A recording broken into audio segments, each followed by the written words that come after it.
দেখেন গরুর পূজা কিভাবে শুরু হয় পৃথিবীতে প্রথম। বনি ইসরাইলের এক দুষ্ট লোক ছিল, নাম সামিরি। সে সবাইরে বলল তোমাদের স্বর্ণগুলো ফালাও। স্বর্ণগুলো ফেললো, বনি ইসরাইলের স্বর্ণগুলোকে গলিয়ে গরুর বাচ্চা বানালো, গোবৎস। জিব্রাইল আলাইহিস সালাম যে জামিনে এসেছিলেন, ওই ফেরেশতার পায়ের নিচের একটু মাটি সে বুদ্ধি করে প্যাকেটে রেখে দিছিল।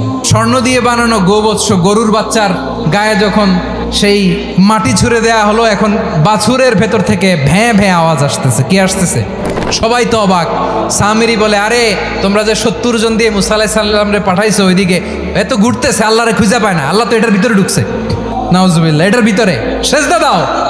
এই সেজদা দিয়ে গেল। হারুন আলাইহিস সালাম তাদেরকে বুঝালেন, শিরক করো না, আল্লাহরে ভয় করো। শুধু এতটুকুই তিনি বুঝালেন, দাওয়াতি কাজ পালন করলেন, কিন্তু প্রতিরোধ করেন নাই। এই ঘটনা থেকে শিক্ষা কি? শিক্ষা হচ্ছে আপনি শিরকের আড্ডাখানা দেখলেও বৃহৎ স্বার্থে তাওহীদের দাওয়াত দিবেন, প্রয়োজনে আপনি ঐক্য নষ্ট করবেন না। সুবহানাল্লাহ পড়বেন না?